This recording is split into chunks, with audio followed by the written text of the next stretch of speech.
All right. Hello, basketball fans. Welcome back to another episode of Baseline to Baseline. As always, you're joined by Ian and Owen, but today we got a special guest on. First guest we've had on in a while. It's great to have him on all the way from the Big Apple in New York City, Jonathan Berrios. Jonathan, how's it going, man?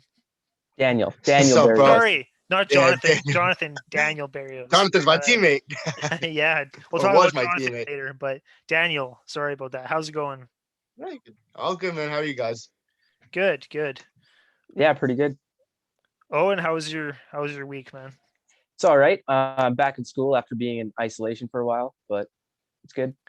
Yeah, speaking of COVID, what is it like over in New York right now, Daniel? Is there a lot of I obviously mean, there's a ton of people, but what is the restrictions and stuff like there? it's still kind of restricted. I mean, like restaurants, you're only allowed to stay until like 12 o'clock. Then that just got pushed back. Everything's super kind of like you still have to have your mask on everywhere. It's still 6 feet apart everywhere. School is kind of like it's getting better. Like my senior year got canceled. But this year it's like more hybrid stuff, so it's like half online, half in person and stuff like that. Okay, so you're in your That, final year of college, right? Or you're still in college? No, I'm in my first year.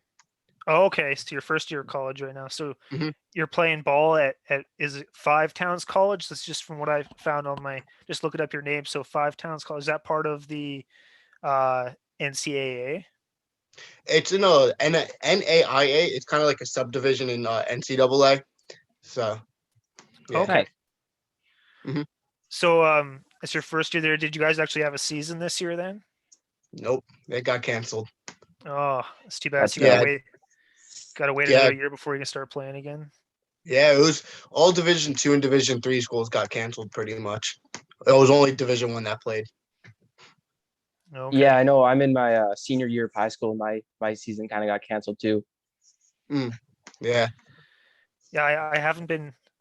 Well, I didn't play college basketball, but I played high school. But I've been out of high school for like 8 years now, so I haven't played in a while. But that's too bad that you get your freshman year in college to play basketball and you not able to play. That's too bad. Yeah. So did you get recruited there, or how did that go? Did you were you walk on? How did that work?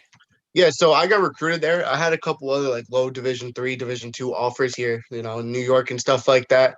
And even to this day, like I'll still get emails like, "Oh, come down, like we would love to talk to you and stuff like that." But I had a lot more visits scheduled up like in like the beginning of COVID that it would have been in the beginning of COVID if it hadn't happened.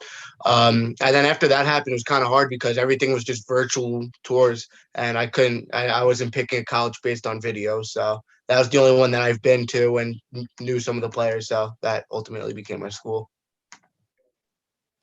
Cool. So let's go back a little bit. So let's go back to when you first started playing basketball. What kind of got you into it? And was the plan always to, go to college and play? Yeah, I started playing seriously in like seventh grade. That's when I kind of like, because I was playing baseball too at the time, but seventh grade's when I dropped baseball and like fully focused on basketball. And it's funny because the school I ended up going to with Jonathan Kuminga that school's been big for a very long time. And it's the school I just went to train at. Like I would just train with their trainers and whatnot, and really like loved going there. Um, so like playing there, like I always played. There's a couple other NBA players that came out of there. A lot of Division One players and highly ranked players came out of there. Um, so like for that, like I always wanted to go there. And then when I went there, Jonathan Kuminga actually ended up coming like a month into the school year, something like that. Oh, cool. Huh, that's So really cool. who are some of the biggest names that have came out of the school? Do you know? So the biggest game name that they like harvest, which is kind of like because what they do is they bring kids over from Africa or from Europe or whatever, and they like kind of bring them up as like freshmen, and then they groom them, and then they go off to the NBA or whatever. But the biggest name that they talk about a lot is this kid named Sheck Diallo. He went to Kansas. He played behind I forgot who he played behind, but he ended up going to the draft like as a freshman, which wasn't the best idea in my opinion, because the next year he was going to be a starter, and probably be a lotto pick, but he went to the draft. And then he ended up going to New Orleans. He got drafted by the Clippers and then like a draft trade with New Orleans. And then he went there for about a couple years. And then he went to Phoenix. And then this year he's playing in Mali, where he's from. They had like one other kid that went there was this kid named Adama. He was one of my teammates, Adama Sanogo. He plays for UConn. Very good friend of mine, great kid. Great. Me and him played very well together. There's one guy named Davin Dillard. He went to where did he go? He went to Oklahoma or OSU, Oklahoma State University. So like a lot, it was like common. Like if you went to that school, you're just going D1 basically. Very cool. You're a guard, correct? Right. Yes. Okay. All right, Owen. I'll let you. I'm kind of hogging the mic here, so I'll let you ask some questions if you. Oh, all good. If you got Let me just find the list here. sure. So you said you went to that school to play baseball, actually? No, to play basketball, but I was playing baseball before I started going to that school okay. for Right. basketball. Sorry, my bad. So like, no, you're good. So what happened was I was just going there for training. Like I was still in public school and stuff like that, and then I would just go there after school and play like and train with their trainers and whatnot, and because they have like a training camp Okay. and stuff like that. Mm-hmm. So that's where you met Kuminga originally, is from that Yeah. school? Yeah, because I went there my junior year, and he came when I was a junior, and I don't know what he considered himself, either junior, senior, or whatever, but he ended up being a junior because then the next year he went to St. Patrick's, and then after that he's in the G League now. So Right. Okay. Just for reference for everybody's listening, Jonathan Kuminga is going to be a top 6 NBA draft pick this year.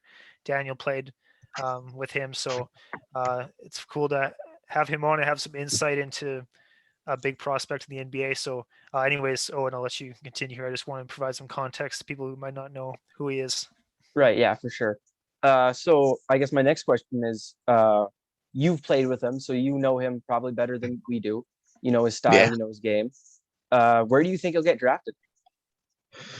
it's hard because he's not like I remember because the way I found you guys actually was through your TikTok, and what you said in your TikTok, you literally hit the nail on the head. Like everything you said was like spot on.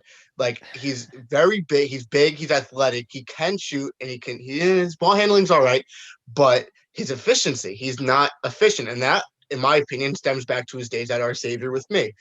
Not trying to say, oh, that's why he's not, but it's because he got free range to do whatever he wanted to do. They canceled a lot. They were recruiting a lot of kids to play with him, and he told them no. He's like, no, he wanted to run the show. So he wanted to run the show. He took all the shots. Like my Our Savior team, we could have been a really good team. We played against very high up high schools. Like we played against Huntington Prep, which is where Andrew Wiggins went to it. I know you guys know who he is. Yeah. We played them and we got smoked. Like it was really bad. Like we at halftime it was like 50-15 or something like that. Like really bad. And it's because his efficiency, he wanted to take all the shots, and he didn't make a lot of shots. He would take bad shots. Actually, funny enough, that game was on Ball's Life, and I didn't get dunked on. People by me like say I get dunked on. I didn't get dunked on. But a very famous, the one kid that went to that school named Jimma, I don't know his last name. He does all the crazy dunks like behind the back, like all those crazy dunks. He blew up. I was his first highlight.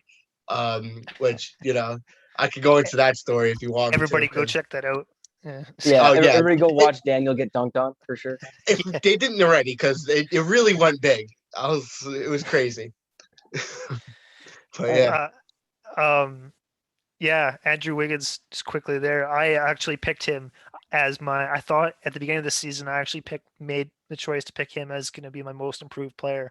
Obviously that didn't age well, but I was like, oh man, I think with the good coaching and the good player he's going to have around him at Golden State, I'm like, he actually might, develop, but same old Andrew Wiggins. Yeah, sadly. That's all right. I picked Obi Toppin to be my rookie of the year. That's not That's all good. All right, Ian, you want the next question? Yeah, I just kind of want to get your thoughts on what kind of player is Jonathan like to play with? Like obviously you had that firsthand. What kind of player is he like to play with? Is he is he unselfish? Does he like to pass the ball? Is he is he an ISO ball player? Or how would you kind of describe him? He's definitely an ISO ball player. For him to be really good in the NBA, he's going to have to change that though, because he's not an effective ISO ball player.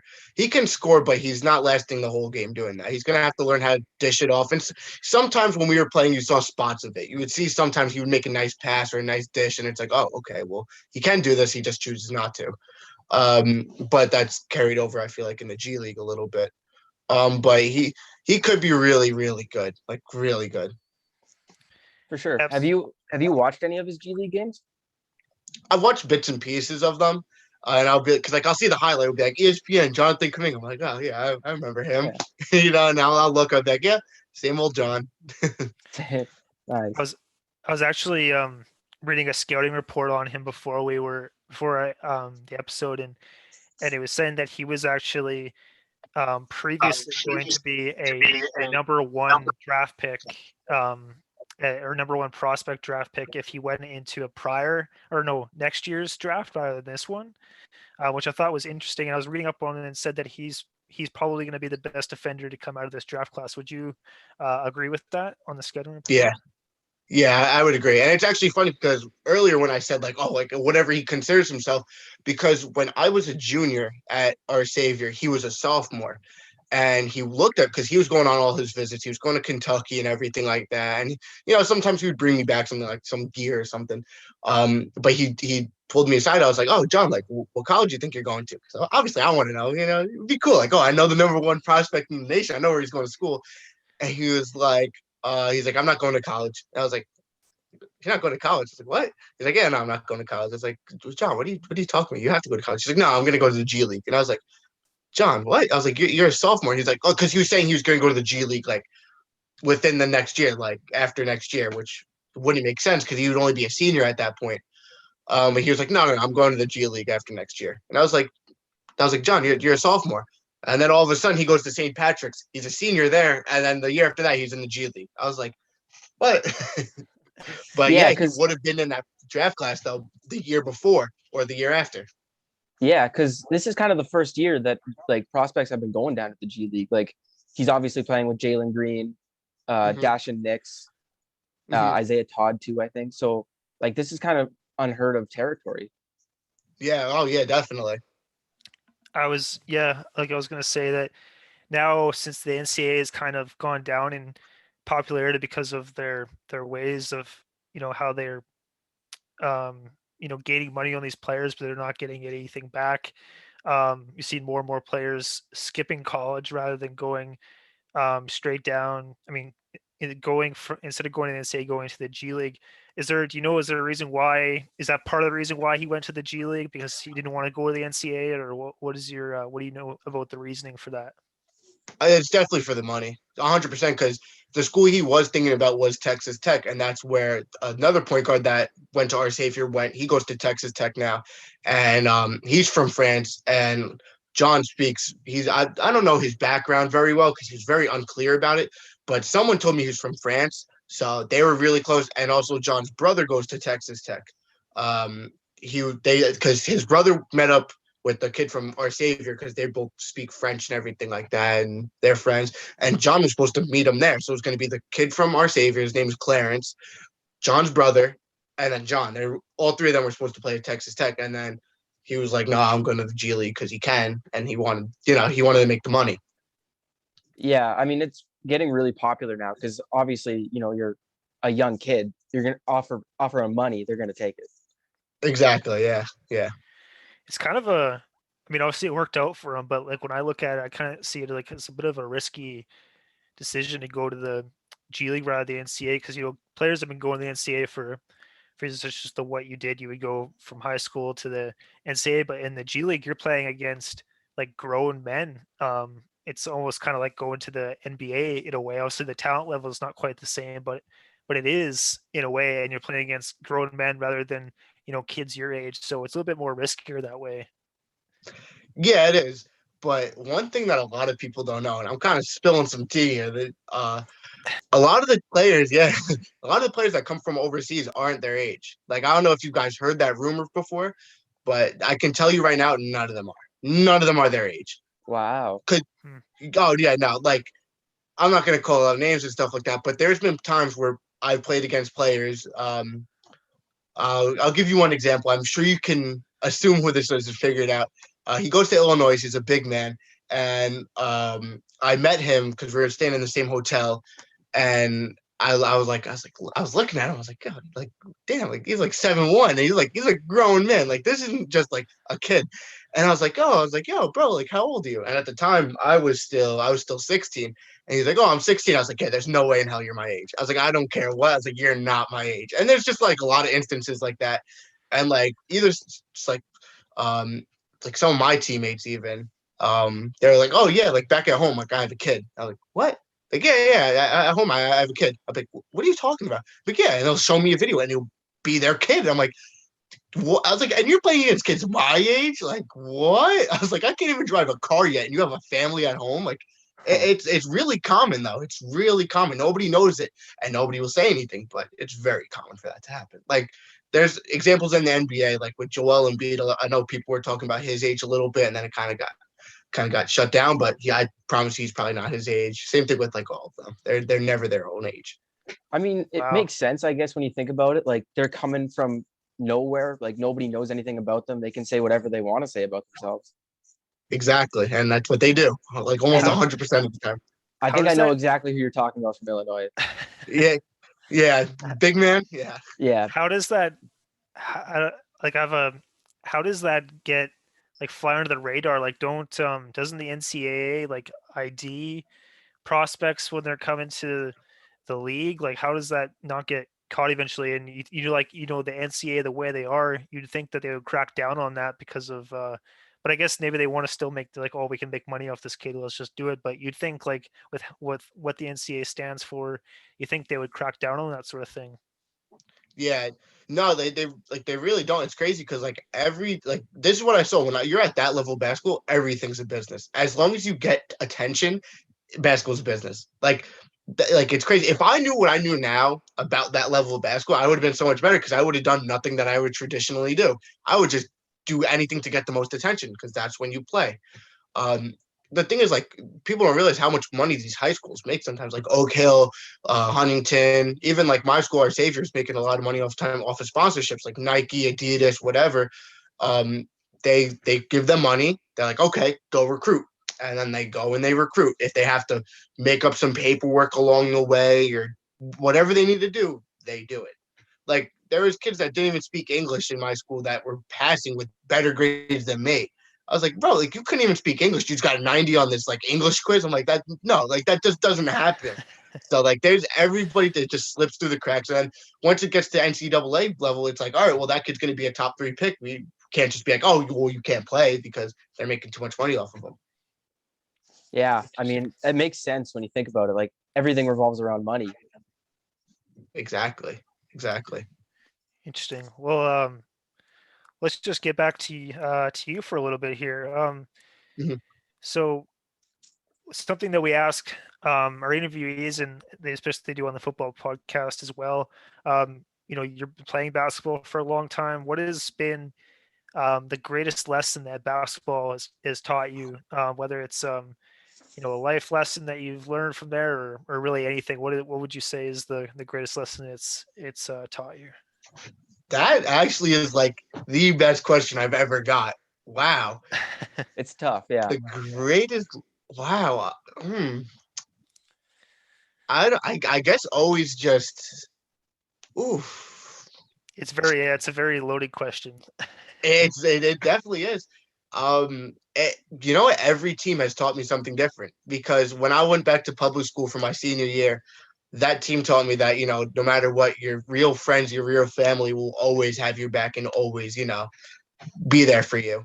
At our Savior, it taught me that, business is a crazy world. That it's something that you just have to do what you got to do. And just, in order to make money, especially in America, especially in the world, it's like, you got to do what you got to do. It doesn't matter who you're screwing over or what, you just got to do what you got to do. Huh. Wow. 2 very different lessons. Yeah. It's crazy. Yeah. But I mean, those are also 2 different teams. Yeah. And do you have any more aspirations in basketball? Like, do you want to get to another level, or are you happy where you are, or what are your do you want to work in basketball after college, or what is your you got any aspirations in basketball? So like I'm in a kind of a weird spot right now because like if I really wanted to, and I'm not even saying this to be cocky or anything like that, like I really know I could go overseas. I have plenty of friends that play overseas or play like, in the G League or whatever, and they'll be like, yo, like you could really do something with this. And sometimes I'm like, yeah, like, I really could. And then other times it's just like, wow, like after my senior year, because my senior year is when I went back to public school, I was playing with those groups since like seventh grade. And after like I remember losing our last game and just like being on the bus and like just going back to school, I was like, wow, like I don't know if I want to do this without them. You know what I mean? It's just kind of like that family touch. And like I said, how family will always have your back. Like I don't know if I'll ever get a team that was that close, especially because we played for, that many years together. Yeah, see, actually, a lot of great players like actually make a pretty good living playing overseas. Like most recently, like Jimmer Fredette, like he was Yeah. not very great in the NBA. He went overseas and he was making good money over there. Like or Stephen Marbury, Yeah. Allen Iverson for a little bit too. Yeah. Lots of guys go overseas and in China as well. They really pay well over there. So I'm sure that's an outlet a lot of professional athlete or professional basketball players look at if they are like, oh, I can't make it to the NBA, let's go overseas.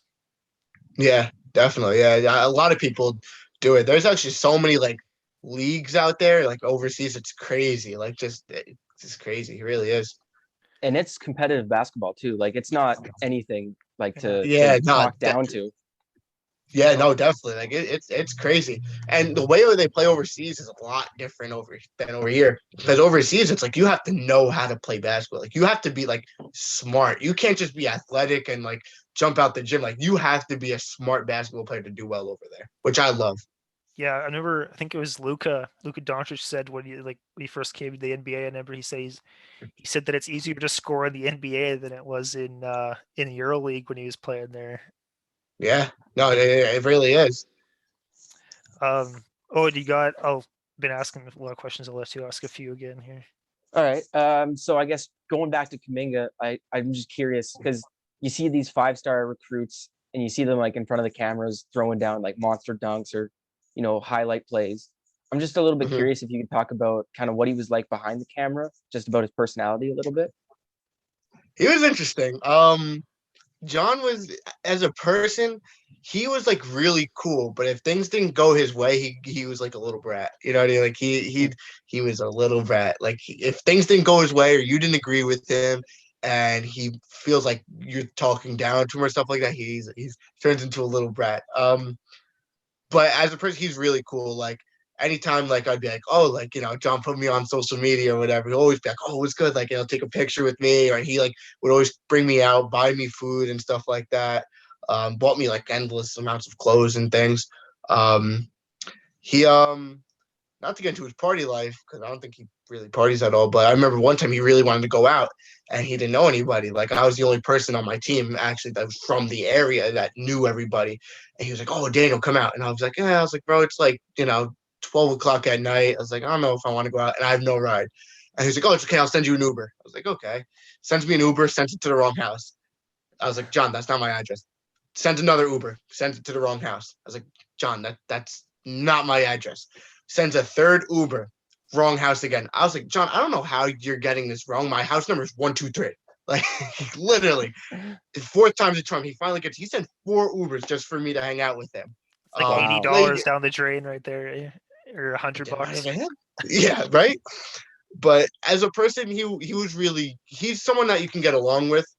It really depends on his mood if he wants to be like Hollywood or not, or like pretend he doesn't know you. So it's So you guys were pretty good friends, you would say that. I definitely was. I was pretty good friends with him. Yeah. Do you keep in touch with him still? Sometimes I try. Like I'll hit him with like, "Yo, John, what's up?" And he'll leave me on open. And other times he'll text me. He'll be like, "Oh, what's up, Daniel? I'm in New York." And I'll be like, "Okay, like I just asked you how you're doing, and no answer, but you're in New York. Like what?" But it depends, I guess, on his mood or whatever. Sometimes he answers, sometimes he doesn't. If Yeah. the Knicks slide instead of playing as good as they are right now, maybe they'd have to go on a heck of a slide. But if he gets drafted to the Knicks, maybe he can go down the Garden and and watch him play a few times. Eh? Yeah, who knows? That would be pretty cool. He'd Yeah, probably give me tickets. the Knicks are doing really well right now. Sorry, Owen. I'll let you ask some more questions here. I was about to go in there. I guess so.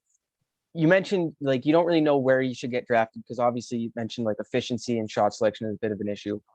Yeah. Like out of like some of the top teams that are like likely to get in that top 5, top 6, top 7 area, what team do you think would be the best fit for him? I know I personally, like in my mock draft that I put on TikTok, I had him going to Cleveland because I think that they need kind of that power forward now that Kevin Love's That aging. that's interesting. Definitely Cleveland's one of them. I was thinking of Detroit because Detroit has that one kid from France. I forgot his name. Killian Hayes. Yes, they would be good friends. They like because Killian's from France. John speaks French. They could connect. They would be very good on the court together because John kind of makes you better. If he's on his game and he'll make you better. So I feel like they could mesh really well together and be good. Um, I feel like John has the athleticism and the speed to play the three, so I feel like he'd be good on them. But Cleveland was very that's interesting. That would be really good too because him with Colin Sexton and you know Garland and everything like that. He'd be pretty good there too. I didn't even think about them. Yeah, for sure. I actually really like that French connection though. That makes a lot of sense. Yeah, I think Cleveland. I think that might be better. Who? I don't know, but Sorry, go ahead. I was just gonna say I don't know. Colin Sexton, he's kind of a nut sometimes. Just like the things he does, I'm like, yeah, that guy got problems. Yeah, like pounding the floor, or when he Yeah, was staring at that guy at the free throw line too. yeah. He's very you know what I mean. He's had a really good year in Cleveland though. He's starting to turn out into a Yeah, pretty good player there in Cleveland. yeah. Oh yeah. Um, just going to since you're in New York, you obviously got the Knicks and you got the Nets. The Mm-hmm. Nets look like they're most likely the favorites unless the Lakers you'll get LeBron and AD back at some point, so it'll be most likely those two battling in the finals, but you never know. Do you think that Brooklyn is the clear favorite, and do you think that they're gonna win it all this year? No, I don't. I really don't. I think because they have no defense. That's just something they lack. And I just feel like, I don't know. I feel like when it comes down to the end of the game, and if it's a close game, they're going to have a very hard time picking who takes the last shot, whether it's KD, whether it's Harden, whether it's Kyrie. I don't know. It's going to be interesting. Yeah, I think like James Harden and Kyrie are probably their biggest liabilities on defense. Like KD can be a good defender. Yeah. Blake Griffin can. DeAndre Yeah. Jordan can at times if he's getting a little bit older, but he still can. So really, those guards are going to be their biggest issue. I think in terms of defense, but you don't think that they're going to put up enough points, to be able to pull out the wins. Because like if all three of those guys are on the court, the big three, you think that they're most likely just going to outscore anybody because you got weapons galore there. Like there's so much you can do, Yeah. especially with a mind like Steve Nash. It seems Yeah. like just from my perspective, it seems like they're going to be able to outscore whoever the heck they want on any night if they want to. Yeah. Yeah, which is true. But what happens when they're cold? Then it's like, all right, they don't play Yeah, defense either. So it'll be interesting though. They're definitely up there, which is funny because like everyone's like, oh, like the Nets, they're going to the final. Nobody even talks about the Nets right now in New York. Like nobody. Like yeah, here really. and there, Well, like Nets fans. Everyone's talking about the Knicks. Like I know the Knicks just won 8 in a row, but like the whole yeah. season, nobody's really talking about the Nets as much. Like when they got hard and people are like, oh, Nets, but like when the Knicks were like consistently still in the playoff picture, I was like, dude, like the Knicks, like look at them. It's like the Knicks Wow. really are getting like more of the spotlight here. Hmm. So the Nets are more of just like I guess the general NBA fan favorite maybe rather than New York. So the Knicks are still kings of New York then, for what it sounds Oh, like. 100%. 100%. That's 100%. That's interesting because when they form that big three, you just kind of assume that, oh man, all the basketball fans are going to be like in New York, they're all going to be cheering for Brooklyn. But it's interesting that Oh the yeah. Knicks are still kind of ahead of them. Yeah, no, especially that they just won 8 in a row. Everyone's going like crazy about the Knicks. Like, and New York's a sink. Like, what the rumors are true. Like, I don't know if they are rumors up by you guys, but like how it's like a very sink or swim environment, whether the crowd either loves you or hates you. It's very true. If they don't like you in New York, you're having a very rough time. Like, people even just make fun of you just walking outside. People like they won't say hi to you; they'll make fun of you. Like, it's crazy. It's Yeah, nuts I've out here. definitely heard that like MSG can be a hostile place to play in. Oh, Yeah, yes. especially with Spike there too. Yeah. Yeah, MSG at full capacity is very dangerous. I bet. And speaking of the Knicks, like you said, they've won 8 in a row. I think they're currently 4th in the East Mhm. right now. Do you think that they're legit? Like, not obviously they're not contenders, but do you think that they can make a deep playoff run this year if they make it? Honestly, yeah, I think they'll go at least second round because just the way they play the defense and how their offense is, it's not like yes, Randall's been very hot lately, but it's just their offense in general is just the way they move the ball, the way they cut, the way they set screens and everything like that. It's like very energetic and very good. I don't know if it's just because they're on this run right now or whatever, but like sometimes like I'll see a drive kick and then they'll pass it back out because it wasn't the best shot. It's a good shot, but not the best shot. And it's just like, yeah, I think the Knicks are legit. Yeah, and right now Julius Randle's played like out of his mind. I guess right now everybody's talking about Steph Curry and the amazing offensive run that he's been on, but saying that he should be an MVP contender. But do you think Julius Randle should be in that conversation as well? I know a few New York fans that are like, "Oh, everybody's kind of forgetting about Julius." People are definitely forgetting about him. I don't know because he's been playing very well all season, and they're the 4 seed right now. I guess it depends where they finish because if they finish like the 4 or the 5 seed, he definitely should be like talked about. Maybe not like even like a top 5, contender for MVP, but excuse me, I feel like he should at least be talked about because Yeah, he's Yeah. playing really well. And absolutely. so just from like talking to you, you seem like a very a fundamentalist about basketball. Like you're very, Yeah, like look for the best shot, move the ball, share the rock, like yeah, that kind of stuff. Is that how yeah. you played in high school too? Like you were kind of like pass first, like don't force any bad shots. Yeah. Oh yeah. When I was playing with like my guys, my friends, it was dude, like nobody was beating us. Like because the way we played, we just moved the ball. I was more of a pass first, but I would still get I would still get my points and whatnot. But I'd like more or less just pass the ball, get the ball out, get everybody the best shot possible. And if they didn't have anything or the offense was stalling, that's when I would be like, all right, time to get a bucket. And I'll just get a layup or whatever. Yeah, nice. That's a little similar to how I played, except I was kind of a liability on offense, to be honest. Yeah, defense. As long as you're good on defense, that's Yeah. all our savior used me for. So Yeah, if you can't score, you better be getting rebounds, right? Yeah, oh yeah. That sort yeah. of thing. Um, who would you say is your NBA comparable? Like, who would you say that you play like? See, this is hard because for me personally, I don't know. Like I get compared because everyone like I'll just play like in the gym and people be like, dude, like you play just like Harden, or you play just like Kyrie, or you just play just like D'Angelo Russell. And I get D'Angelo Russell, and I get Harden because I'm a lefty and stuff like that. But honestly, Same. I would, yeah, I would compare myself to Kyrie, like as far as play style, because I'm very like with the ball. I handle the ball very well. My finishing is really good. Um, but I would say like passing a little bit more because I don't shoot that many threes like Harden and D'Angelo Russell. Do you like to stand in one spot and dribble for a really long time through your legs like Kyrie and Harden do?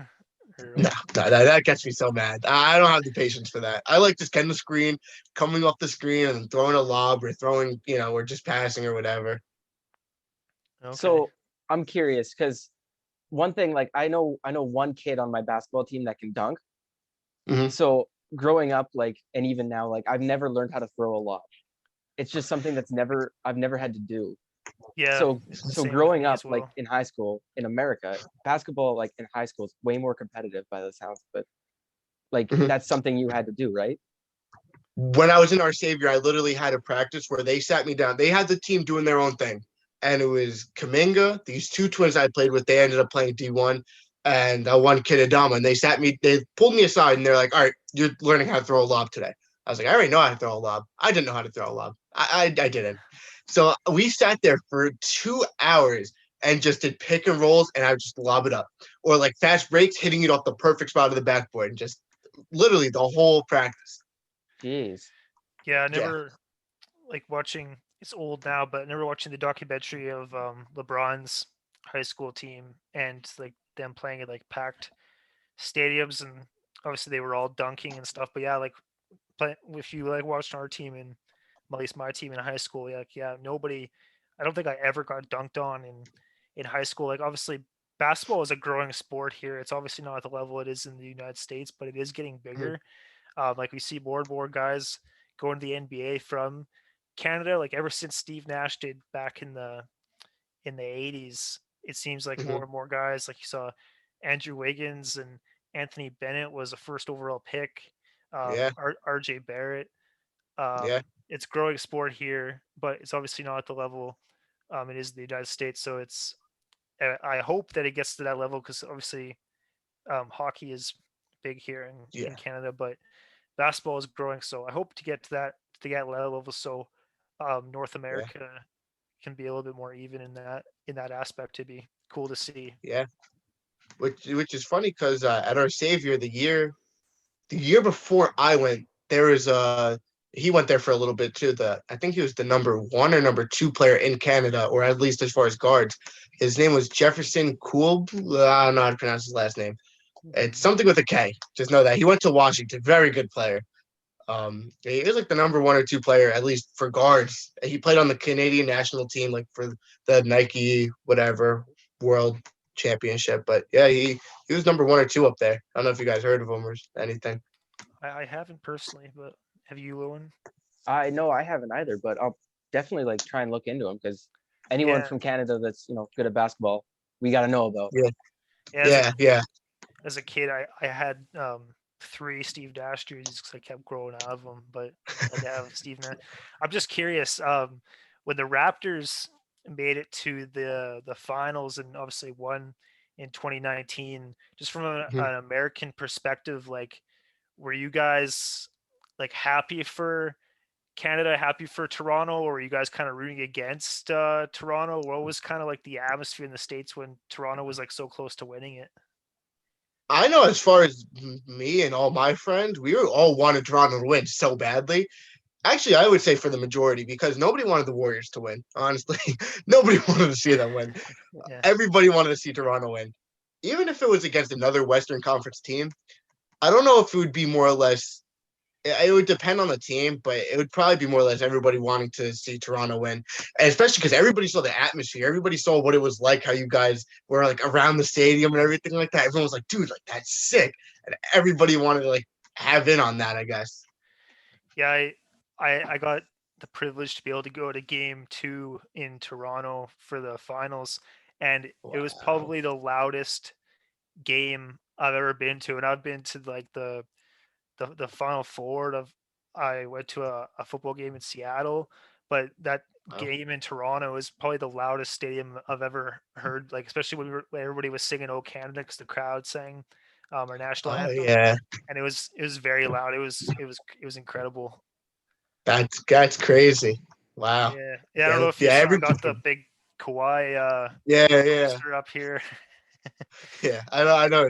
That, yeah. Everybody kind of wanted to see you guys win because it was like, damn, like Toronto. They haven't, won in a while. That was your first championship, right?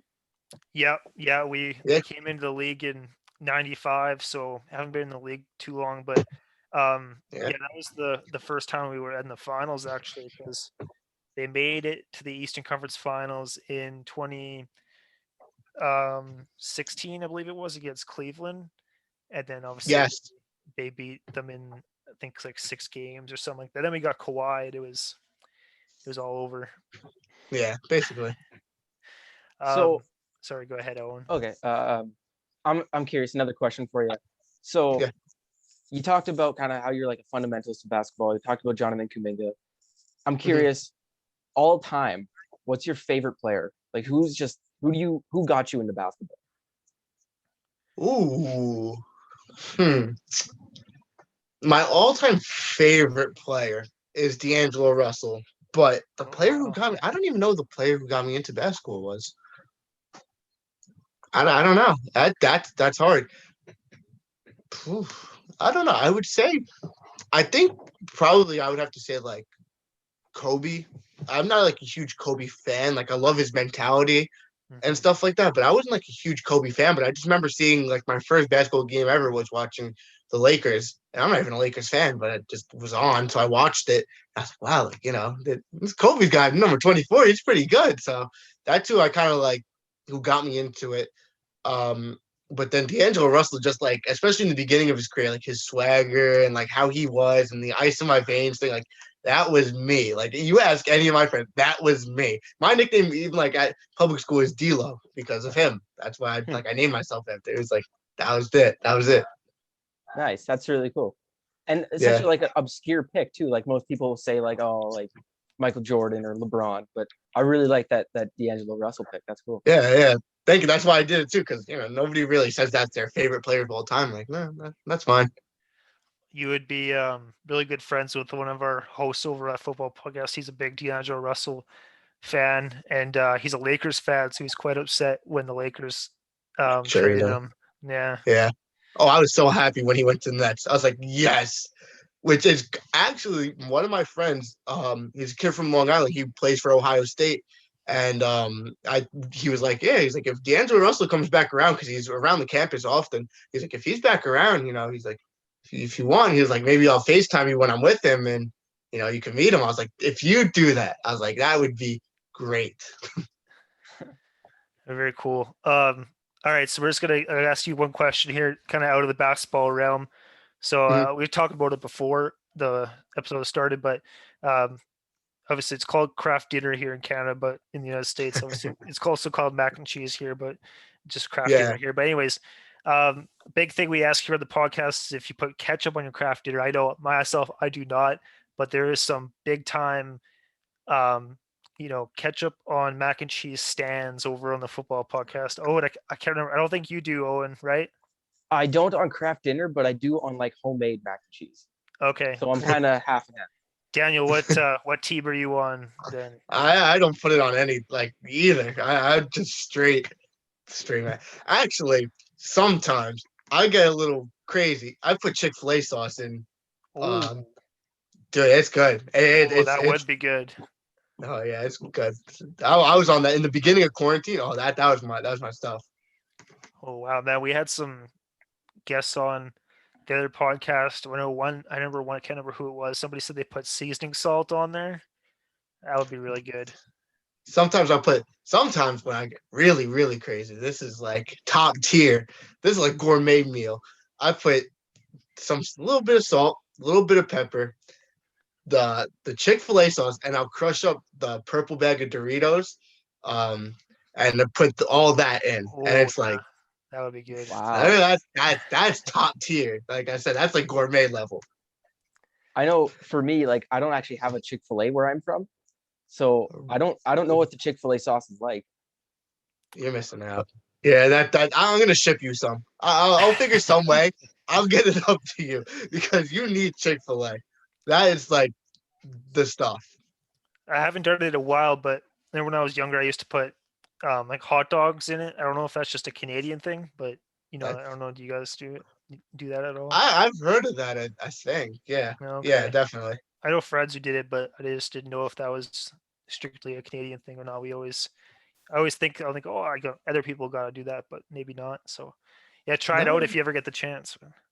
Yeah. I personally haven't. I know people that have done it and yeah, stuff like that. All right, cool. Well, oh, you got any more questions? Uh, I guess we could go through like. So I guess I'll just ask it. Who's your Sure. pick for like MVP? Oof.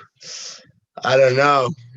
That's how I would say it. Probably Jokic. He's been playing pretty solid out in Denver. He's pretty solid. You don't Yeah, think he's Embiid will do it? Because he seems to be the front runner at this point. And it's one of those two. They're both playing really Yeah. good, and both their teams are like I don't know. I think Denver's like battling for first, like they have it right now, and then whatever. But But I know the Sixers had it all year, so that is pretty hard. Either one of those two. Those are my two picks. It's kind of hard to choose. I was big on LeBron getting it up until he got injured, because now I don't think he has a chance because of that. But I thought for sure he was gonna get it before he got injured. Yeah, no, that's what I was gonna say, but then he got injured, and I was like, oh, well, I have to I pick feel someone like else. Yeah, I feel like you could say the same thing for Embiid too, because he was front runner for the longest time, and then kind of he went down with his injury, and then I feel like Mm. Jokic kind of climbed up as the number one. Yeah, Kevin Durant was up there for a bit too until he got injured. Now he's been kind of in and out a lot. yeah. I'm currently losing in the fantasy playoffs because he's injured, so that's that's great. But I didn't even make playoffs, so that's okay. both my leagues, I have him, and I'm losing because he's not playing. So, oh well, it happens. All right, Yeah, so it happens. I guess you want to keep going with awards and see what do you. Sure, yeah, All go right, for it. I guess we'll go with like defensive player of the year next. Ooh, I don't even. I don't know. Defensive play. That one's hard. I don't know.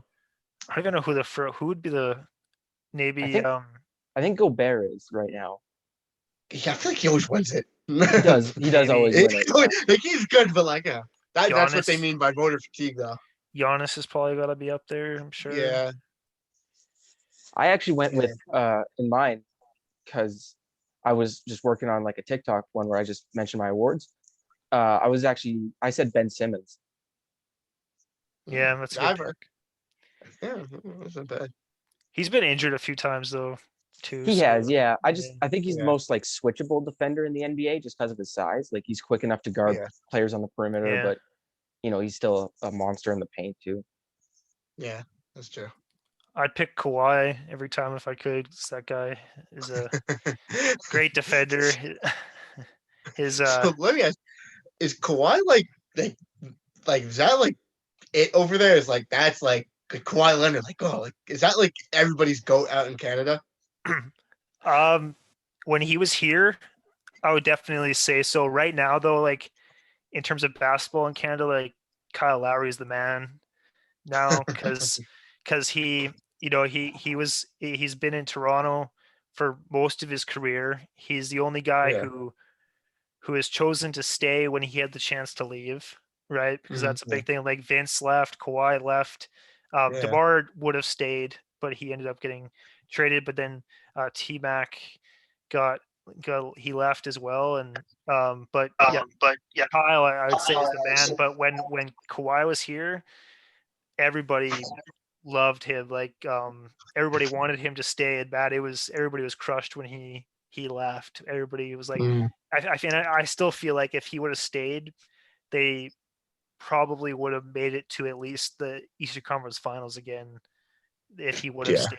So that's the biggest disappointing part, because you go from that to I think they lost in the second round. No, I can't remember where they lost, but definitely did make it far enough. So when Kawhi was here, he was the man. So I guess we'll go to most improved next. Ooh, most improved. Ooh, trying to think. I don't know, because Sexton has been playing really good, but also I don't know, because I feel like most improved always has to go to like a little bit of an older guy, because like they were in the league for a little bit, they did all right, and then kind of like how T.J. Warren was in the bubble last year, like that was like a most improved type of player. Like obviously just for the bubble. So I don't really know who's even like in my how would you say it? In my eyes, I don't know. That one's kind of hard. I read the other day that someone was making the case at ESPN. I can't remember who wrote it. Was making the case for Julius Randle because of the biggest step that he took this year. Yeah, I was gonna say Randle. I would definitely agree. It's just because like he brought the Knicks to the 4 seed at this point. No matter what, they have the 4 seed with like a little over a month to go in the season. Yeah. So that's definitely an accomplishment in itself. But As well yeah, as who's the guy from Houston that you have on your fantasy team, Owen, that's really good? Oh, Christian Wood. Yeah, Christian Wood, he was also up yeah, there as well. Yeah. Christian Wood. I feel like Lonzo improved a lot. He goes underrated, I think, a lot. Yeah, definitely. You think LaMelo will get a Rookie of the Year now that he's coming back? I don't think so. I think he got injured for too long to do it, but he definitely would have if he stayed healthy. Yeah, which sucks. LaMelo is I personally, we were supposed to play against LaMelo and Rocket Watts when they both were at Spire. We were supposed to play with them. I met him like once when we were in a hotel. We were just like passing by, and I was on my phone. I looked up, looked down, looked up. I was like, "Oh, you're LaMelo." He was like, "Yeah." He's like, "I'm LaMelo," and I was like, "Wow."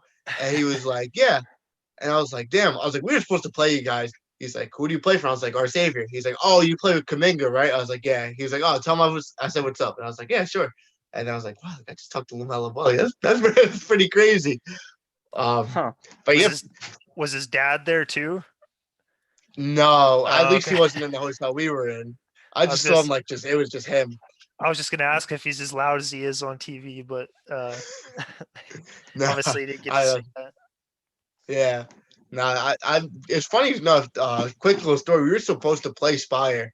Um and then what happened was we played Huntington Prep first and we got blown out, like I mentioned, by Huntington Prep like badly. And Spire canceled the game. They're like, we don't care. They're like, you guys weren't even worth watching against Huntington Prep. So yeah. Oh, No. Wow, wow. you can just cancel a game like that just because. Yeah. They were Wow. like, we don't want to play you guys. You guys are a waste of time. Basically. Ouch. They didn't say that exact, but basically. Wow. Well, at least you guys Yeah. get an easy win then. If they No, it doesn't even go on our record. It's just no. Oh, Just not, really? I thought if a yeah, team no. forfeited, you would just get the automatic win, but So what happens actually is with those type of teams like Oak Hill, Huntington Prep, Our Savior, like those schools, they're not in a league. It's kind of like AAU, but for high school. It's just like you schedule games, you play that game, and that's it. Or like you'll play in a tournament. Like I played in the Bojangles Bash, which is like a fast food restaurant down south, like in North Carolina, South Carolina, Florida, that kind of thing. Excuse me. And we played in that tournament. And then after that tournament, it's like, all right, that's it. Like we don't play those teams ever again unless we schedule against them again. interesting. Yeah, that is Yeah. interesting. It's a lot different than up here. Yeah. I mean, it's different from public school. Like public school, you have your at least in New York, you have your section. So it'd be like I was in section 8 or section 9, which was Suffolk County. But other than that, it was like everything else was like you play your season and then you get your playoff seeding and then you play from there. But this was that is like the national games schedule or whatever, and you just play random teams. Yeah. Interesting. All right. Well, we should probably wrap it up here before we get too long, but we appreciate you coming on here, and it's always great to have people who aren't necessarily from Canada to come on and give some insight on, especially yourself. So we appreciate you having you on. And where can the folks follow you on social media if they want? Like, do you have a Twitter, Instagram? Where can they follow you? It's just my name, Daniel Berrios Jr. So just my name and then just Junior at the end. Okay, that's on Twitter, Instagram, Facebook. Oh, That's on Instagram, Facebook. Just look up my name. I don't really use Facebook and Twitter. I haven't used Twitter since like 6th grade, so don't even look me up on there. all right, Yeah, cool. and it's been a lot of fun interviewing you. This is actually my first interview I've ever done on the podcast, so I'm glad it was Happy with with you. me. Yeah, this is a lot of fun. Definitely would love to do that because I got plenty more stories about people I played with. I got plenty of stories. So if you guys I would love to come back on one day. You bet. We will for sure have you back on. And Owen, just where can the folks find you on social media? You can find me at the Owen Lutz on Instagram, and you can find me on TikTok at Ball of Fame with underscores in between each word. I like your TikTok name. I remember when I saw that, I was like, oh wow. You know, funny enough, you actually came up on my For You page, and it was Oh, weird because sweet. like at the time, I guess it was like when your videos like just came out or you just published it, I had like no likes and nothing. So I was like, whenever I see that, I'm like, like I never like even entertain it. And I saw like your whatever draft, and I was like, oh, you know what? Let's just like mess with this kid. Yo, when's the Kuminga video coming out? And I was like, let me know. And then you actually let me know when the Kuminga video came out. I was like, oh, well, he took the time out to even like remember that I commented. Like I have to look at it. And then what you said, I was like, wow, like dude, like everything he said was like very true, very spot on. So I was like, dude, like yeah. So Yeah, thank you. All right, as always, you can follow me on Instagram at ENG318 and on Instagram at ENG318 and on Twitter at IanGusmans12. Make sure you follow the Amateurs on Facebook, Twitter, and Instagram. And as always, guys, thanks for listening.